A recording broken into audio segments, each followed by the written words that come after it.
पाकिस्तान की जो आर्मी है उसने एक बहुत अग्रेसिव तरीके से लो कॉस्ट सब कन्वेंशनल एसिमेट्रिक वॉर के जो डॉक्ट्रिन है उसको मास्टर कर लिया है। अब ये वर्ड सुन के आपको शायद लगेगा कि ये कितना भारी भरकम वर्ड है कि लो कॉस्ट सब कन्वेंशनल एसिमेट्रिक वॉर, लेकिन इस वर्ड का बेसिक सिंपल लैंग्वेज में, क्योंकि इसको इंटेलिजेंस एजेंसीज प्रयोग करती हैं, इसका मतलब बेसिकली होता है कि पाकिस्तान ने एक चीप तरीके से स्मॉल स्केल के लेवल पर नॉन ट्रेडिशनल मेथड्स का प्रयोग करके भारत को अटैक करके भारत के ऊपर इस प्रकार से लड़ाई लड़ने का एक डॉक्ट्रिन तैयार कर लिया है। ऑपरेशन सिंदूर जो अभी हाल ही में मई के महीने में हुआ, खास करके इस ऑपरेशन सिंदूर के बाद पाकिस्तान ने इस पर्टिकुलर टेक्निक को, जिसको हम लो कॉस्ट सब कन्वेंशनल एसिमेट्रिक वॉर कहते हैं, उसको और अग्रेसिवली अपनाना चालू कर दिया है। पाकिस्तान ने अभी हाल ही में एक बहुत अग्रेसिव लेवल पर information and electronic dominance operation Bharat में किया। Information and electronic dominance operation का मतलब होता है कि आप इस प्रकार के एक ऑपरेशन को अंजाम दो जहां पर आप सिर्फ इंफॉर्मेशन लेवल पर नहीं बल्कि इलेक्ट्रोमैग्नेटिक लेवल यानी कि रेडार सिग्नल के लेवल पर और रेडार स्पेस के लेवल पर भी आप विजेता प्राप्त करने की एक कोशिश करो। हुआ ये है कि जब से ऑपरेशन सिंदूर में भारत ने अपनी वायुसेना एयरफोर्स का प्रयोग किया है, तब से पाकिस्तान को अब ये समझ आ गया है कि भारत की जो एयर सुप्रीमेसी है, भारत का जो एयर डोमिनेंस है, मुझे कुछ ना कुछ करके उसको अंडरकट करना है। अब उसको अंडरकट करने के लिए पाकिस्तान ने एक जीपीएस स्पूफिंग करके एक साइबर अटैक करने की कोशिश की है। जीपीएस स्पूफिंग में क्या होता है कि आप रेडियो सिग्नल्स का प्रयोग करते हो। इन रेडियो सिग्नल्स को आप इलेक्ट्रोमैग्नेटिक डिनायल ऑपरेशंस के तहत प्रयोग करते हो। अब होता क्या है जीपीएस स्पूफिंग में कि आज जब जीपीएस की टेक्नोलॉजी चलती है तो वो रेडियो सिग्नल सैटेलाइट से लेती है, लेकिन जीपीएस टेक्नोलॉजी जब रेडियो सिग्नल सैटेलाइट से लेती है तो स्पूफिंग के दौरान हम एक काम ये करते हैं कि उसी तरीके से आर्टिफिशियल सिग्नल्स को मैन्युफैक्चर करके उनको इतना स्ट्रॉन्ग दिखाते हैं कि जो भी जीपीएस यूज़ कर रहा होता है डिवाइस जिसमें एंटीनाज लगे होते हैं, वो स्ट्रॉन्गर सिग्नल्स को कैप्चर कर ले। पाकिस्तान आज की डेट में इलेक्ट्रोमैग्नेटिक डिनायल करने की कोशिश कर रहा है। इलेक्ट्रोमैग्नेटिक डिनायल का मतलब है कि डिलिबरेटली कंफ्यूजिंग रेडियो सिग्नल्स का प्रयोग कर रहा है। इसके पीछे का जो लॉजिक है वो है डिसेप्शन टेक्निक, कि आप फेक सिग्नल्स का प्रयोग करो ताकि जो एंटीनाज हैं वो फेक रेडियो सिग्नल्स को कैप्चर करके एक अजीब सी पिक्चर बनाने। दिल्ली एयरपोर्ट पे जो अभी एक हादसा हुआ, ये चाइना और पाकिस्तान की एक बहुत बड़ी मिलीभगत है, क्योंकि यहाँ पर इन दोनों देशों ने मिलकर ये जो एक सिविलियन लेवल पर इस पर्टिकुलर ऑपरेशन को अंजाम देने की कोशिश करी, इस सिविलियन लेवल के ऑपरेशन को भारत की इंटेलिजेंस एजेंसीज ने हल्का नहीं लिया है, क्योंकि ये एक सिविलियन मार्कर, यानी कि जो सिविलियन लेवल पर इन्होंने इस चीज़ को करने का अंजाम दिया, ये एक सिविलियन मार्कर आने वाले समय में एक मिलिट्री और इंटेलिजेंस लेवल पर इसकी एप्लीकेशन दिखती हुई भारत की इंटेलिजेंस एजेंसीज को दिख रही है। भारत की रिसर्च एंड एनालिसिस विंग के स्थित एक बड़ी महत्वपूर्ण संस्था, जिसको national technical research organisation NTRO के नाम से जाना जाता है, उसकी जो इलेक्ट्रॉनिक सर्वेलेंस डायरेक्टोरेट है ESD, उसने हाल ही में ये दिल्ली एयरपोर्ट के ऊपर हुए electromagnetic denial and deception technique को बहुत केयरफुली एनालाइज करके प्रधानमंत्री कार्यालय को एक महत्वपूर्ण रिपोर्ट भी सौंपी है। अब ये जो इलेक्ट्रॉनिक सर्वेलेंस डायरेक्टोरेट एनटीआरओ का जो रॉ के अंदर एक बॉडी है, उसने क्या बोला? उसने ये बोला अपनी रिपोर्ट में कि आज पाकिस्तान चाह रहा है कि वो क्रॉस डोमेन डिसरप्शन पहली बात तो भारत में कर पाए। क्रॉस डोमेन डिसरप्शन का मतलब होता है कि वो एक कोऑर्डिनेटेड ऑपरेशन जिसमें वो साइबर वॉर, इलेक्ट्रोमैग्नेटिक वॉर और प्रोपोगेंडा, इन तीनों को मिक्स कर पाए। इसी रीज़न से मैंने आपको शुरुआत में ये बात बोली कि Pakistan information and electronic dominance चाहता है। वो इसलिए चाहता है क्योंकि उस पर्टिकुलर एक्टिविटी से वो भारत के टेक्नोलॉजिकल कॉन्फिडेंस को शेक करना चाहता है और वो ऑपरेशनलाइज करना चाहता है भारत की मिलिट्री में एक ऑपरेशनल हेजिटेंसी। क्योंकि अब आप सोच के देखिए, जो दिल्ली एयरपोर्ट पे ये हादसा हुआ जीपीएस स्पूफिंग का, कल को अगर यही हादसा भारत की वायुसेना के रेडार्स के ऊपर किया गया तो भारत की वायुसेना के रेडार्स के ऊपर अगर जीपीएस स्पूफिंग हुई तो उससे वायुसेना की जिस प्रकार से डिसीजन मेकिंग है, जिस प्रकार से उनकी ऑपरेशनल इवैल्यूएशन है, वो दोनों अफेक्ट होंगी। तो आज इलेक्ट्रॉनिक सर्वेलेंस डायरेक्टोरेट ने ये बात बोली कि पाकिस्तान की जो मुहिम है वो ये है कि वो एम्पलीफाई करना चाहती है भारत के अंदर एक डोमेस्टिक पैनिक,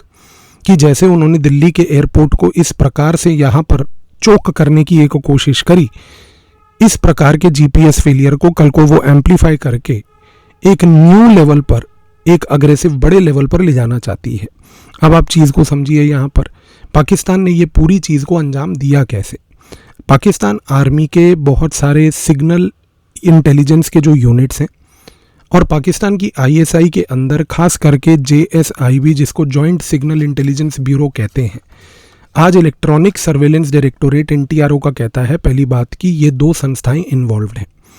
ये क्या करती हैं आज की डेट में, ये दोनों संस्थाओं ने भारत के जितने भी सैटेलाइट चैनल्स हैं, सबसे पहली बात बॉर्डर के आसपास के इलाकों में उनको केयरफुली ऑब्जर्व करा है। ये क्या करते हैं कि सियालकोट से लेकर अन्य स्थानों पे जो पाकिस्तान के साइड पे बॉर्डर के इलाके हैं, वहाँ पर बॉर्डर के आसपास कुछ ट्रक खड़े कर देते हैं। उन ट्रक्स पे ये छोटे छोटे मोबाइल ट्रांसमीटर्स को डिप्लॉय कर देते हैं। अब ये ट्रांसमीटर्स क्या करते हैं कि भारत जिस प्रकार से रेडियो फ्रिक्वेंसीज का प्रयोग अपने बॉर्डर पे करती है, ये वहाँ पर कंफ्यूजिंग सिग्नल्स भेजकर पहली बात तो उन फ्रीक्वेंसीज को काउंटर करने की कोशिश करते हैं। अब क्योंकि जीपीएस एंटीनास जो हैं वो स्ट्रॉन्गर रेडियो सिग्नल्स को कैप्चर करते हैं, तो इस कॉन्टेक्स्ट में ये होता है कि ये जब नेचुरल लेवल पर जो सिग्नल सैटेलाइट से ऊपर से आ रहा है, उसके बजाय अगर एक ट्रांसमीटर के थ्रू सिग्नल भेजा जाए और वो स्ट्रॉन्गर सिग्नल हो तो एंटीना उसको कैप्चर करता है। यहाँ पर पाकिस्तान की जो मुहिम होती है वो ये होती है कि जितने भी बॉर्डर लेवल के सर्वेलेंस ऑपरेशंस हैं उनको कहीं ना कहीं चोट पहुँचाई जाए। और ये जो पाकिस्तान ने और चाइना ने मिलकर अंजाम दिया आज की डेट में एक सिविलियन एयर स्पेस लेवल पर, इससे इन्होंने ये जो सिविलियन मार्कर्स यहाँ पर जनरेट करे हैं, इसकी वजह से आने वाले समय में इशू और बढ़ सकता है। क्योंकि ये जो दिल्ली एयरपोर्ट का टेम्पलेट इन्होंने आज बनाया है, इसको मिलिट्री और इंटेलिजेंस लेवल पर अब पाकिस्तान जो है वो कोशिश कर सकती है कि एक नेविगेशन इंटीग्रिटी रिस्क क्रिएट करने की। नेविगेशन इंटीग्रिटी रिस्क का मतलब ये है कि आज पाकिस्तान जीपीएस स्पूफिंग करके भारत की जितनी भी इस प्रकार से स्ट्राइक एक्यूरेसी एक मिलिट्री लेवल पर हो सकती है, सबसे पहली बात उसको कमज़ोर करे। दूसरा, ड्रोन लेवल पर जो टैक्टिकल डिसेप्शन होता है, क्योंकि ड्रोन्स आज की डेट में जिस प्रकार के टैक्टिकल डिसेप्शंस करने की कैपेबिलिटी रखते हैं, उनको बेसिकली फॉल्स सिग्नेचर्स के थ्रू यहाँ पर वो डिसेप्टिव तरीके से डिविएट करे, ताकि एक ड्रोन जो उड़ा है एक स्पेसिफिक जगह पे जाने के लिए वो फॉल्स सिग्नल्स कैप्चर करके दूसरी जगह पर जाकर, और क्या पता पाकिस्तान के अंदर जाने के बजाय भारत की किसी जगह पर जाकर ही गिर पड़े। तो ये प्रकार के जो आज वो टारगेट सिग्नेचर्स को मैनिपुलेट करने की कोशिश कर रही है, इससे पाकिस्तान की एक नई रणनीति सामने आती हुई दिख रही है। अब सबसे बड़ी बात है कि पाकिस्तान ये जो पूरा का पूरा एविडेंस उसने जनरेट किया है, इस एविडेंस को खास करके जो ये सिविलियन मार्कर दिल्ली एयरपोर्ट का था, इसका प्रयोग करके अब आने वाले समय में वो डिटेक्शन ऑपरेशंस भी कर सकती है। डिटेक्शन ऑपरेशंस का मतलब ये है कि आज अलग अलग स्थानों से वो जीपीएस स्पूफिंग सिग्नल्स को यूज़ करके वो देख सकती है कि इंडिया रिएक्ट कैसे कर रहा है।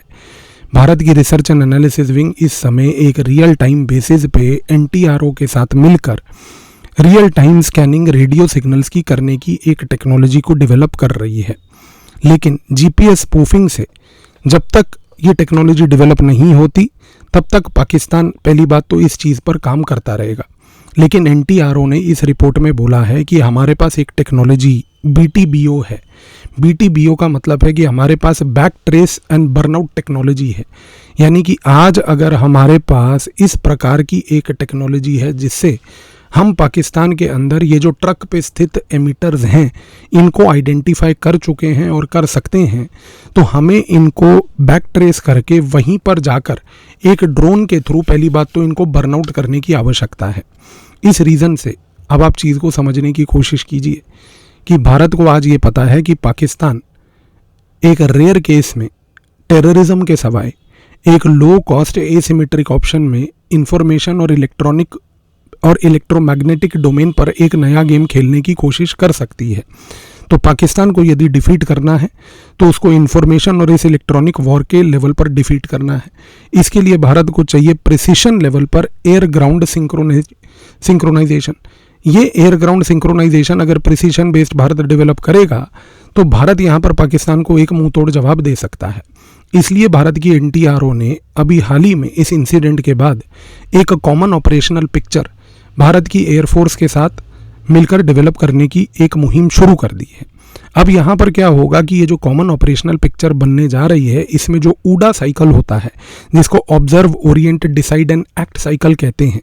इस साइकिल के ऊपर अलग अलग स्टेप्स जो भारत ने अब लेने हैं, उन स्टेप्स को यहाँ पर अब डेवलप किया जाएगा। अब हो ये रहा है कि भारत आने वाले समय में प्री अटैक मैपिंग करेगा। प्री अटैक मैपिंग से हमें ये पता चल जाएगा कि ये जो रेडियो फ्रीक्वेंसी ट्रांसमीटर्स लगे हुए हैं, जो आज ये प्रकार के सिग्नल्स एमिट कर रहे हैं GPS वाले, ये कहाँ से आ रहे हैं और कौन से ग्राउंड एरिया से आ रहे हैं। ऑलरेडी अवेलेबल इंफॉर्मेशन NTRO की कहती है कि बावलपुर और सियालकोट में ये लगे हुए हैं। अगर मान लीजिए ये आइडेंटिफाइड लोकेशंस हैं तो ये आइडेंटिफाइड लोकेशंस कहीं ना कहीं किसी न किसी इलेक्ट्रॉनिक फिंगरप्रिंट से कनेक्टेड हैं, इसीलिए इनको ट्रेस किया जा रहा है। और क्योंकि इनको ट्रेस किया जा रहा है तो इनको ट्रेस करके ये समझ आ रहा है कि कौन से ISI के जॉइंट इंटेलिजेंस ब्यूरो वाले और ख़ास करके पाकिस्तान आर्मी के सिग्नल्स इंटेलिजेंस यूनिट के कौन से अधिकारी और कौन से सर्वर्स इन्वॉल्व हैं। तो BTBO के तहत इनको बैक ट्रेस कर वहीं पर डिस्ट्रॉय करने की अब क्षमता भारत डेवलप कर लेगा। इसके साथ साथ सबसे बड़ी बात यह है कि भारत का अल्टीमेट ऑब्जेक्टिव ये होगा कि वो मल्टीपल नेविगेशन सिस्टम्स का प्रयोग करे, क्योंकि आने वाले समय में जो इस दिल्ली एयरपोर्ट के इंसिडेंट के बाद भारत की एयरफोर्स के लिए एक लर्निंग है वो ये है